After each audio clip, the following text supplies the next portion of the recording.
2021 is the year to conclude the war against Boko people and bandits, Buhari claims.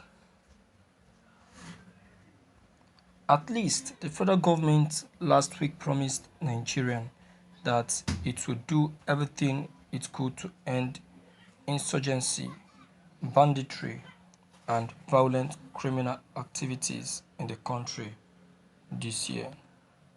The assurance came from President Muhammadu Buhari during a Jumat prayer for this year's Armed Forces Remembrance Day celebration at the National Mosque in Abuja.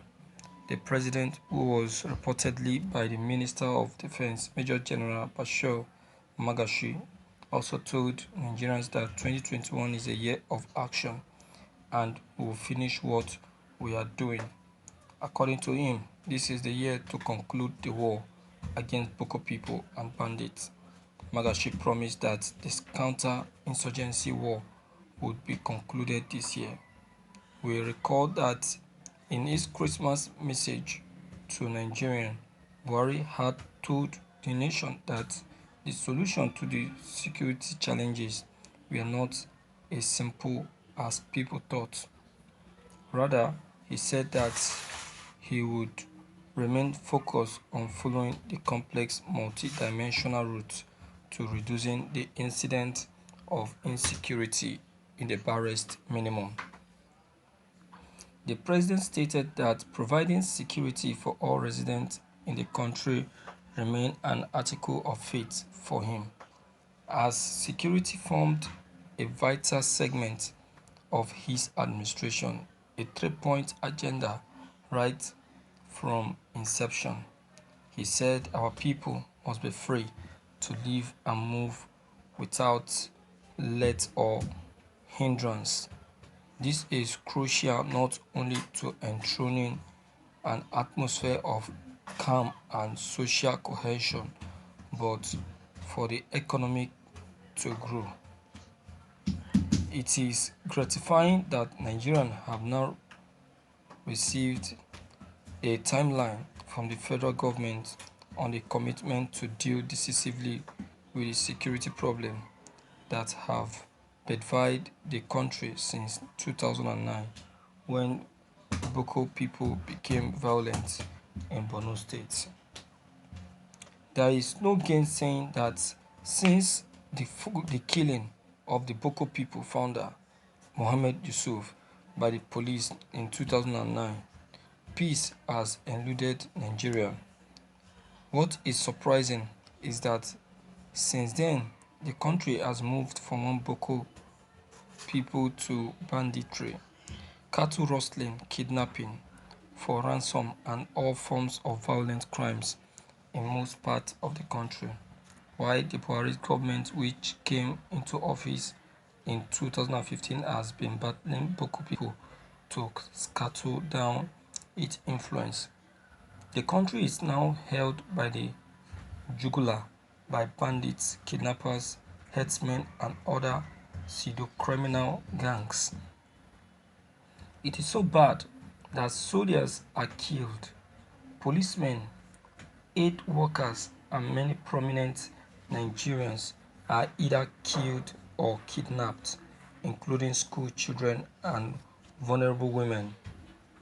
Although we do not believe very strongly that the government would be able to eradicate insurgency and banditry within this year as stated, we believe that the level of criminality in the country could be reduced to a minimal level where they would not impact so much on economic activity as it is presently. For one, we are aware that most farming activities in the northeast and northwest zone of the country have either stopped entirely or running at very minimal level currently. Those who manage to go to farms either risk their lives or pay homage to insurgents and bandits. In some areas of the country where such fees are not paid.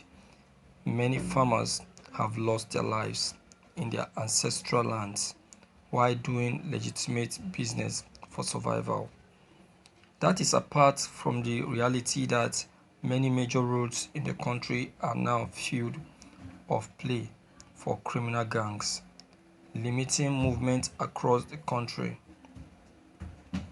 Buhari had also hinted that he may also make changes in personnel in terms of his service chiefs. We expect that the expected changes and his sophisticated method of dealing with the security challenges are what Magaji talked about last Friday.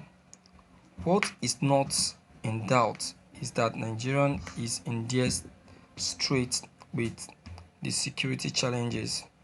It has affected all facets of lives of Nigeria, limiting both movement and economic activity.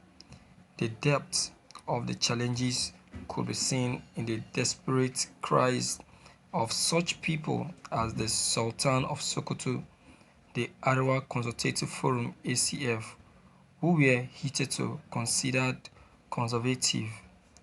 We are not talking of the voice of many prominent Nigerians and even ordinary ones who have cried to the president and the heavens on the need to stop the carnage. We therefore believe very strongly that since the federal government has committed to ending insurgency and banditry this year, it should stick to whatever plans it believes would do the magic. Thank you for listening to this news. Oh, it's a promise. We just hope so. We just hope it works. Because and we pray that it shouldn't be one of those many promises that the president has been making. He will make those promises and they will not come to pass. We just pray so that this one comes to pass. Well, aside from Boris, so many prominent individuals like men of God too has also prophesied that this year is going to be a different year. They said it. We still hope so. We still believe that it will. You understand? So, my viewers, whatsoever it is, let's be hopeful. Let's believe and have faith that it will be so. All right. So please and please, my loving viewers and dear supporters, please deem it fit to leave your comments below the comment box. Click on the subscription buttons as well as the bell button to receive more updates. Thank you.